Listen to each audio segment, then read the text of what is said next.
रीमा आज रात घर पर अकेली थी। रीमा के नाना बीमार थे, इसलिए रीमा के पेरेंट्स 2 दिनों के लिए नाना के घर गए हुए थे। घर पर अकेला रहना हो तो कितना मजा आता है। चाहे टीवी देखो, चाहे बॉयफ्रेंड से बात करो, कोई रोक टोक नहीं। आज खाना भी नहीं बनाऊंगी, पिज्जा मंगवाती हूँ और उसके साथ कोल्ड ड्रिंक भी। रीमा ने एक फूड डिलीवरी करने वाली वेबसाइट से पिज्जा ऑर्डर कर दिया और टीवी देखते हुए पिज्जा आने का इंतजार करने लगी। कुछ देर बाद किसी ने डोरबेल बजाई। लगता है पिज्जा आ गया। रीमा जब दरवाजा खोलने गई तो बाहर कोई नहीं था। यहाँ तो कोई नहीं है, तो फिर बेल किसने बजाई? रीमा कुछ देर दरवाजे के पास खड़ी रही, लेकिन दरवाजे पर कोई नहीं आया।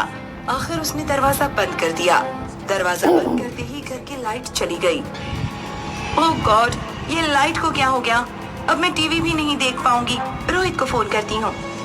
रीमा अपने बॉयफ्रेंड को कॉल लगाने ही वाली थी, तभी उसे किचन से बर्तनों के गिरने की आवाज सुनाई दी। रीमा को थोड़ा डर लगा, क्योंकि घर पर कोई नहीं था और लाइट भी नहीं आ रही थी।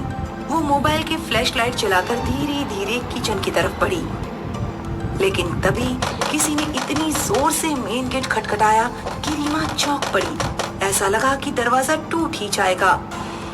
कौन है? आ रही हूँ अभी। दरवाजा क्यों तोड़ रहे हो? रीमा ने दरवाजा खोलने से पहले इस बार डोर लेंस से बाहर देखा। बाहर सफेद साड़ी में एक औरत खड़ी थी, जिसका चेहरा साड़ी से ढका हुआ था और हाथ में पिज्जा था। रीमा तुरंत दरवाजे के पीछे हट गई थी। रीमा ने पहले भी पिज्जा मंगवाया था, पर इस तरह सफेद साड़ी पहने कोई औरत कभी पिज्जा लेकर नहीं आई थी। बाहर खड़ी औरत बार बार डोर बेल बजाने लगी। क्या करूं? दरवाजा खोलूं या ना खोलूं? ये औरत तो किसी चुड़ैल की तरह लग रही है। बराबर वाली गुप्ता आंटी के घर कॉल करती हूँ। हेलो आंटी, मैं रीमा बोल रही हूँ। मैंने पिज्जा मंगवाया था, पर सफेद साड़ी पहने कोई औरत मेरे घर पिज्जा लेकर आई है।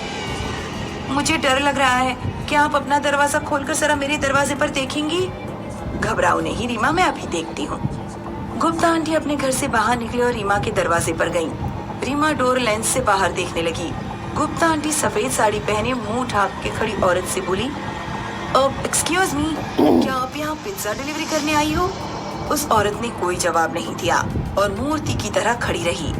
गुप्ता आंटी को भी थोड़ा डर लगा, लेकिन उन्होंने हिम्मत करके दोबारा पूछा, सुनिए, क्या आप यहाँ पिज्जा डिलीवरी करने आई हैं? सफेद साड़ी पहने औरत ने अपने सिर से साड़ी हटाई और गुप्ता आंटी से कहा, पहचानो मुझे।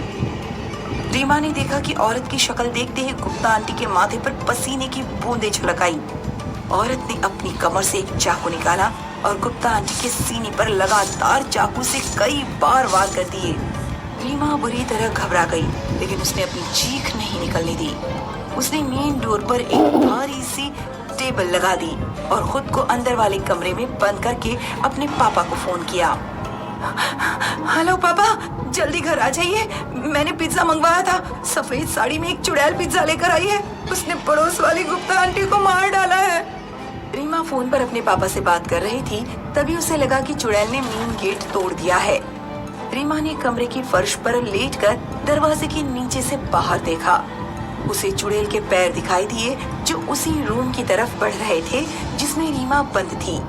रीमा ने रूम में कोई भारी चीज ढूंढी, ऐसी चीज जिससे चुड़ैल पर हमला किया जा सके। उसे अपने पापा की गोल्फ स्टिक दिखी। रीमा गोल्फ स्टिक लेकर दरवाजे के पीछे खड़ी हो गई।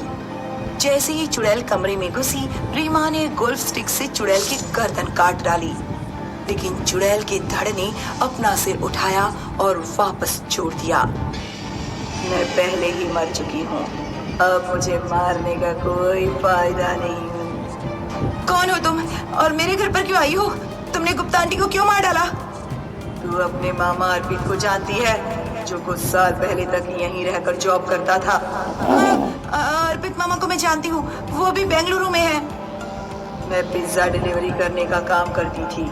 लड़की होने के कारण मुझे बहुत मुश्किल से पिज्जा डिलीवरी जैसी जॉब मिल पाई थी। मैं अपनी जॉब में खुश थी और अपने परिवार का सहारा थी। एक दिन जब तेरा मामा घर पर अकेला था, तो उसने पिज्जा ऑर्डर कर दिया था।